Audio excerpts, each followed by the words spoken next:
Perkenalkan, nama saya Catherine Claudiatan, kelas 4B, jurusan Akuntansi, Fakultas Ekonomi dan Bisnis, Universitas Hairun Ternate. Materi yang akan saya bahas yaitu akuntansi keuangan negara. Yang pertama, pengertian keuangan negara.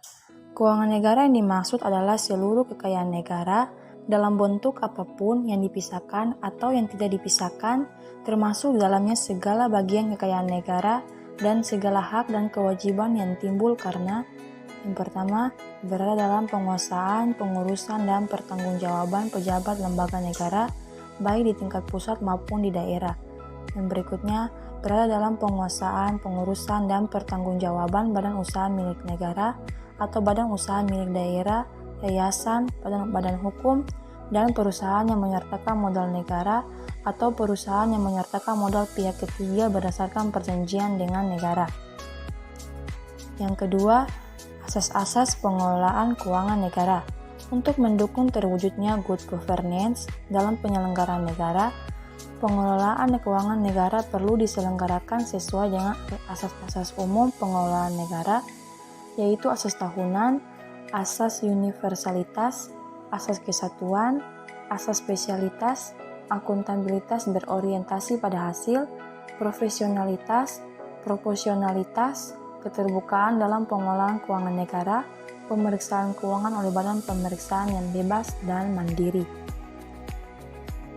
Yang ketiga, kekuasaan atas pengelolaan keuangan negara.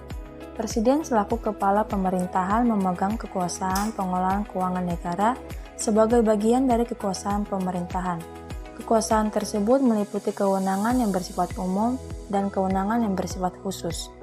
Untuk membantu Presiden dalam penyelenggaraan kekuasaan dimaksud, sebagian dari kekuasaan tersebut dikuasakan kepada Menteri Keuangan selaku pengelola fiskal dan wakil pemerintah dalam kepemilikan kekayaan negara yang dipisahkan, serta kepada Menteri atau pimpinan lembaga selaku pengguna anggaran atau pengguna barang kementerian negara atau lembaga yang dipimpinnya.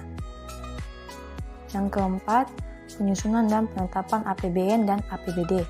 Ketentuan mengenai penyusunan dan penetapan APBN atau APBD dalam undang-undang ini meliputi penegasan tujuan dan fungsi penganggaran pemerintah, penegasan peran DPR atau DPRD, dan pemerintah dalam proses penyusunan dan penetapan anggaran, pengintegrasian sistem akuntabilitas kinerja dalam sistem penganggaran, penyempurnaan klasifikasi anggaran, penyatuan anggaran, dan penggunaan kerangka pengeluaran jangka menengah dalam penyusunan anggaran.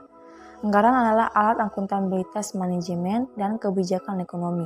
Sebagai instrumen kebijakan ekonomi, anggaran berfungsi untuk mewujudkan pertumbuhan dan stabilitas perekonomian, serta pemerataan pendapatan dalam rangka mencapai tujuan bernegara. Yang kelima, pelaksanaan APBN dan APBD. Setelah APBN ditetapkan secara rinci dengan undang-undang, pelaksanaannya dituangkan lebih lanjut dengan keputusan Presiden sebagai pedoman bagi kementerian negara atau lembaga dalam pelaksanaan anggaran.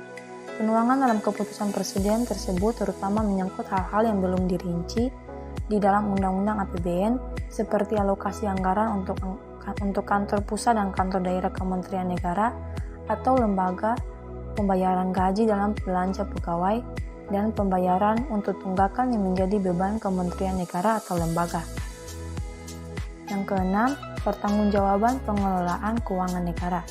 Salah satu upaya konkret untuk mewujudkan transparansi dan akuntabilitas pengelolaan keuangan negara adalah penyampaian laporan pertanggungjawaban keuangan pemerintah yang memenuhi prinsip-prinsip tepat waktu dan disusun dengan mengikuti standar akuntansi pemerintahan yang diterima secara umum.